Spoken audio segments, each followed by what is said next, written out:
Kerala Blasters എന്ന football ക്ലബിന്റെ ഏറ്റവും വലിയ അസറ്റ് എണ്ണമറ്റ ആരാധക പിന്തുണ തന്നെയാണ്. കേരള ബ്ലാസ്റ്റേഴ്സിന് അളവറ്റ പിന്തുണ ആരാധകരിൽ നിന്നും കിട്ടുന്നുണ്ട്. ആരാധകർക്ക് തിരിച്ച് ഈ മാനേജ്മെന്റ് എന്ത് നൽകുന്നുണ്ട് എന്ന് ചോദിച്ചു കഴിഞ്ഞാൽ കേരള ബ്ലാസ്റ്റേഴ്സിന്റെ ട്രോഫി ക്യാബിനറ്റിലേക്ക് നമുക്ക് കൈ ചൂണ്ടി കാണിച്ചു കൊടുക്കാം. അവിടെ പൂച്ച വെറ്റ് കിടക്കുന്നതല്ലാതെ നമുക്കൊരു തേങ്ങാക്കുലയും കാണാൻ കഴിയത്തില്ല. ഇത്ര കാലമായിട്ടും എടുത്തു പറയാൻ പറ്റുന്ന ഒരു നേട്ടം സ്വന്തമാക്കാൻ കഴിയാതിരുന്ന ഒരേ ഒരു ക്ലബ്ബ് കേരള ബ്ലാസ്റ്റേഴ്സ് ആയിരിക്കും. കേരള ബ്ലാസ്റ്റേഴ്സ് ട്രോഫികൾ നേടുന്നില്ല എന്നുള്ള സത്യം മാനേജ്മെന്റിന്റെ പിഴച്ച സമീപനം ആരാധകരെ വെറുപ്പിക്കും, മടുപ്പിക്കും, കല്ലെറിയിപ്പിക്കുന്ന അവസ്ഥയിലേക്ക് തന്നെ കൊണ്ടുപോകും. മഞ്ഞപ്പടയൊന്നും ഒരു തരത്തിലും കുറ്റം പറയാൻ പറ്റത്തില്ല. മഞ്ഞപ്പട ഏതായാലും കേരള ബ്ലാസ്റ്റേഴ്സിന്റെ മത്സരങ്ങൾ ബഹിഷ്കരിക്കാൻ തീരുമാനിച്ചിട്ടുണ്ട്. അവരതിന് കുറെ കാരണങ്ങളും കൂടി വെച്ച് നിർത്തുന്നുണ്ട്. കേരള ബ്ലാസ്റ്റേഴ്സിന്റെ ഈ വഴിവിട്ട പോക്കിനുള്ള ഉത്തരവാദിത്തം മാനേജ്മെന്റിനാണ് എന്നവർ പറയാതെ പറയുന്നുണ്ട്. അതുകൂടാതെ കേരള ബ്ലാസ്റ്റേഴ്സിന്റെ സ്പോർട്ടിംഗ് ഡയറക്ടറും ചീഫ് എക്സിക്യൂട്ടീവ് ഓഫീസറും ഒക്കെ ഇതിൻ്റെയൊക്കെ ഉത്തരവാദിത്തങ്ങൾ ഏറ്റെടുക്കണം എന്ന് പറയുന്നു. എനിക്ക് സിഇഒയുടെ കാര്യത്തിൽ വളരെ വളരെ വളരെ പുച്ഛമാണ്. കാരണം ആള് ഒഡീഷയിൽ ഏത് പോസ്റ്റിൽ നിന്നാണ് ഇവിടെ സിഇഒ ആയിട്ട് വന്നിട്ടുള്ളത് എന്ന് നമ്മൾ മനസ്സിലാക്കണം. ആള് നടത്തുന്ന നിയമനങ്ങൾ പ്യുവർ നെപ്പോട്ടിസം ഒക്കെയാണ് ഒരു ക്ലബിന്റെ തലപ്പത്ത് പുള്ളി നടത്തിക്കൊണ്ടിരിക്കുന്നത്.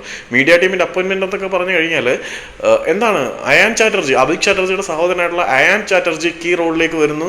പുള്ളി എന്തൊക്കെയാണ് കാണിക്കുന്നത്? കമന്റ് സെക്ഷൻ ടേൺ ഓഫ് ആക്കി ഇടുക, അതുകൂടാതെ കമന്റ് ചെയ്യുന്ന ആരാധകരെ ബ്ലോക്ക് ചെയ്യുക. ഒരു തരത്തിലും ആരാധകരെ എന്റർടൈൻ ചെയ്യുന്നില്ല എന്നുള്ളതല്ല, അവരെ അവഹേളിക്കുന്നതിന് തുല്യം ആരാധകരെ ശത്രുക്കളെ പോലെ കാണുന്ന ഒരു മാനേജ്മെന്റിന് എന്തിന് ആരാധകർ പിന്തുണ കൊടുക്കണം എന്നുള്ളത് ഒരു ചോദ്യം തന്നെയാണ്.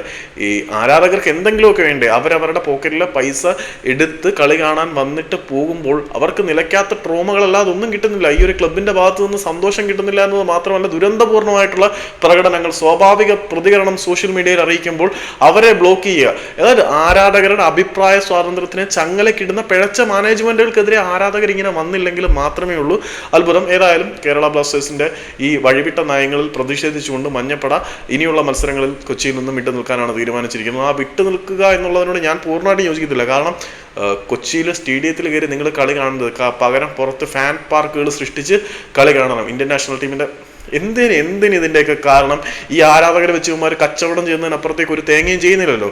ഇവന്മാർക്ക് എന്ത് കിടിലം മാനേജ്മെന്റ് ആണ് നമ്മളുള്ളത്, ഒന്ന് ആലോചിച്ച് നോക്കണം. ആരാധകർക്ക് കളി കാണാൻ വരുമ്പം തിന്നാൻ ചിപ്സ്, ഏത്തക്ക ചിപ്സ്, പൊട്ടറ്റോ ചിപ്സ് എല്ലാം ഇറക്കി കൊടുക്കുന്നുണ്ട്.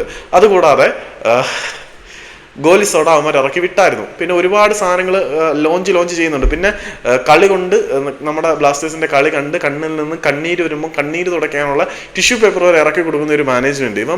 അവന്മാരുടെ കച്ചവടം നല്ല രീതിയിൽ നൈസായിട്ട് നടത്തുന്നുണ്ട്. ഇതിൻ്റെ അതിനകത്ത് സ്പോർട്ടിംഗ് ഡയറക്ടറെ കുറ്റം പറയുന്ന ഒരു പോർഷൻ മാത്രം എനിക്ക് യോജിക്കുന്നില്ല. കാരണം ഈ സ്പോർട്ടിംഗ് ഡയറക്ടർക്ക് ഇന്ത്യൻ സ്കൗട്ടിങ്ങിന്റെ കാര്യത്തിൽ അത്ര എക്സ്പീരിയൻസ് ഇല്ല. അവിടെ നിന്ന് അദ്ദേഹത്തിന് സഹായം കൊടുക്കാൻ ആരെങ്കിലുമൊക്കെ വേണം. അദ്ദേഹത്തിന് ഇന്ത്യൻ എക്സ്പീരിയൻസ് ഇത്ര കാലം കൊണ്ട് ഏൺ ചെയ്യാൻ കഴിഞ്ഞെങ്കിൽ പോലും പുള്ളി അത്യാവശ്യം നല്ല രീതിയിൽ കാര്യങ്ങൾ ചെയ്യുന്നുണ്ട് എന്നാണ് ഞാൻ വിശ്വസിക്കുന്നത്. കാരണം അദ്ദേഹത്തിന് കൊടുക്കുന്ന ബഡ്ജറ്റിൽ നിന്നിട്ടേ ആളിന് കാര്യങ്ങൾ ചെയ്യാൻ പറ്റത്തുള്ളൂ. ഈ ബ്ലാസ്റ്റേഴ്സിന്റെ സ്പോർട്ടിംഗ് ഡയറക്ടറായ കരോലിസ് കിങ്കിസ് കൊണ്ടുവന്ന ഒരു വിദേശ താരം പോലും മോശമായിട്ട് എനിക്ക് തോന്നിയിട്ടില്ല. അദ്ദേഹത്തിന്റെ വിദേശത്തു നിന്നുള്ള സൈനികളെല്ലാം കിടിലം തന്നെയാണ്. ഈ ബ്ലാസ്റ്റേഴ്സിന്റെ മാനേജ്മെന്റ് കൊടുക്കുന്ന ഇൻസ്ട്രക്ഷൻസിനും ബഡ്ജറ്റിനും അനുസരിച്ച് മാത്രമേ പുള്ളിക്ക് പ്രവർത്തിക്കാൻ പറ്റത്തുള്ളൂ. ക്രിമിനലി എനിക്ക് ഒപ്പോസ് ചെയ്യാനുള്ളത് മാനേജ്മെന്റിനെ തന്നെയാണ്. മാനേജ്മെന്റിനെതിരെ എന്ത് പ്രതിഷേധം മഞ്ഞപ്പട എടുത്താലും ഞാൻ തൽക്കാലം അതിനെയൊന്നും എതിർക്കത്തില്ല. കാരണം ഈ മഞ്ഞപ്പടയെ പൂർണ്ണമായിട്ട് ഞാൻ യോജിക്കുന്നു എന്ന് ചോദിച്ചു കഴിഞ്ഞാൽ പല സാഹചര്യത്തിലും അളവറ്റ പിന്തുണ ഇവർക്ക് നൽകിയത് നമ്മൾ കണ്ടതാണ്. അതുകൊണ്ട് എല്ലാവരും ഒന്നും ഞാൻ പൂർണ്ണമായിട്ട് വിശ്വസിക്കുകയും കൺസിഡർ ചെയ്യുകയൊന്നും ചെയ്യുന്നില്ല. അത് പിന്നെ നിങ്ങളാരും പൂർണ്ണമായിട്ട് വിശ്വസിക്കുകയും കൺസിഡർ ചെയ്യുകയൊന്നും ചെയ്യരുത്. ആരെയും വിശ്വസിക്കാൻ പറ്റാത്ത കാലമാണ്. എല്ലാം നമ്മുടെ കയ്യിൽ നിന്ന് പോകും. അതുപോട്ടെ. ഏതായാലും മഞ്ഞപ്പട ബ്ലാസ്റ്റേഴ്സിന്റെ ഇനിയുള്ള മത്സരങ്ങൾ ബഹിഷ്കരിക്കാൻ തീരുമാനിച്ചിട്ടുണ്ട്. അത് ഞാൻ നിങ്ങളോട് പറയാൻ വന്നതാണ്. ഈ മൈക്ക് ഓഫ് ആയിട്ടുണ്ടോ എന്ന് എനിക്ക് അറിയത്തില്ല. പറയുന്നതൊന്നും കേൾക്കാൻ പറ്റാതിരിക്കാനുള്ള ചാൻസ് വളരെ കൂടുതലാണ്.